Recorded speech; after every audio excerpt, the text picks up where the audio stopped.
Hello, I'm Doug Stenclik with Cripple Creek Backcountry, and today we're looking at the TLT X or the TLT 10 from Dynafit. And this is kind of a first look, but unlike a lot of first looks, I've actually gotten to ski this boot pretty thoroughly before we shot the video.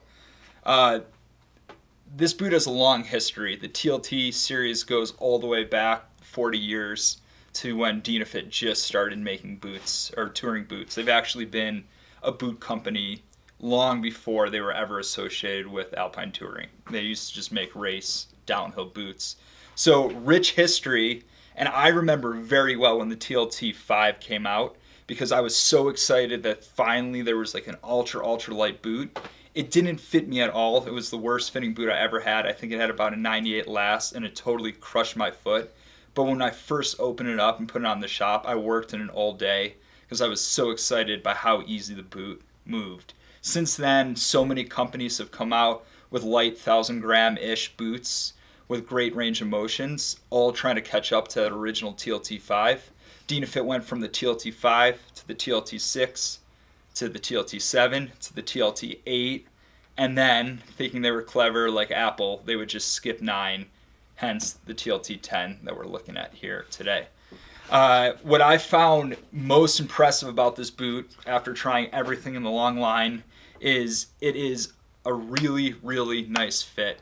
Dynafit kind of started that trend back with like their Radical Pro boot, which was the first Dynafit boot that everybody put on and liked, and I think this boot is going to please a lot of people. They listed at a 101 last in a 26.5, but I actually think it fits quite a bit wider.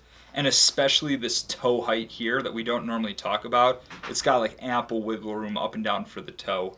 I had no fit issues putting it out of the box or putting it on out of the box for the first time. I did it in the parking lot on Buffalo Mountain to ski a couloir near the Silver Couloir. Never had tried it, never heat molded it, had a great day of touring. Skied something pretty steep and pretty tight. And I think the best testament for this boot is while I was skiing it in those conditions, and it was bad, kind of windboardy, variable conditions, I thought a lot about how nervous I was and how my skiing probably didn't look great, but I never thought about the boot. And I think the best piece of gear is a piece of gear you never think about while you're using it. If I gave it a little more thought in the runs that came after that, what I would describe it is it has a very soft forward flex, but a pretty stiff torsional or side-to-side flex. A lot of times when people carpet test a boot like this, you're going to step in and you're going to like jam your knee forward and you're going to feel that softness that could turn some people off, but it will be torsionally really rigid. I really liked how it skied. They do have the black light coming out as well, which would be the carbon version of this. So if you want a stiffer boot, maybe go with that.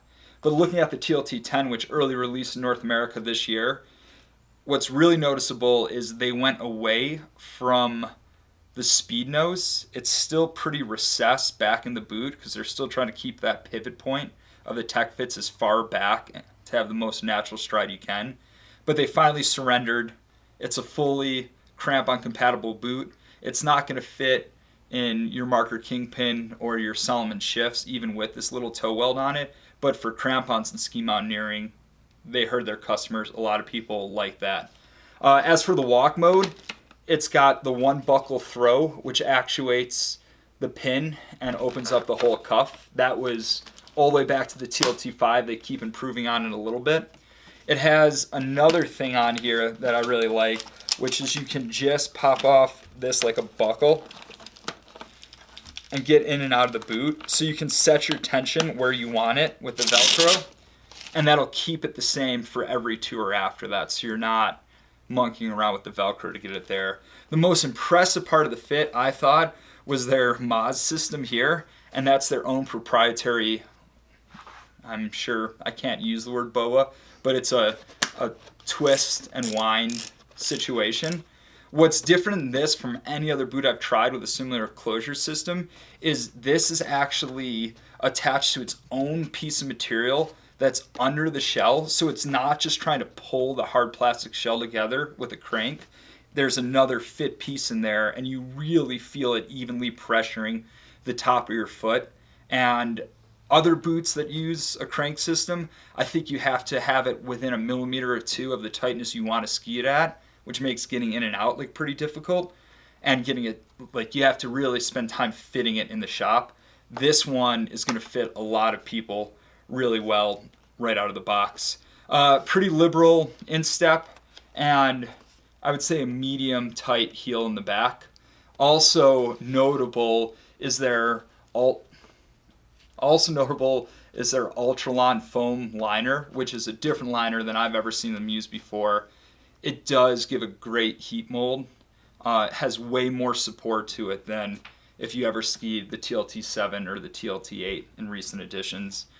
All in all, I think the TLT 10 is going to be a great boot for Dynafit. It's really going to let them firmly cement their way inside. If you want to know the numbers, I like to always verify the boot. Again, my size is going to be a 27.5, which is probably a little bit bigger than their listed spec. So that comes in, really at 1,096 grams, so still under 1,100 grams. The 26.5 is going to be closer to that 1,000 gram mark that everyone's trying to do. That's with my footbed in it, ready to ski. Other than that, it has a listed 60-degree cuff articulation. It has their own Pomoka rubber sole on it with a heavy amount of rocker, which just makes it great for booting over rocks and, more challenging ascents. And I just think it's going to be a great boot for anybody looking for that fitness category or somebody looking to hopefully get more into ski mountaineering. Thanks for checking out our video on the new Dynafit TLT 10. I think it's going to be a great boot. If you have any questions, email us at info@cripplecreekbc.com. We'd love to help you fit your next pair of alpine touring boots.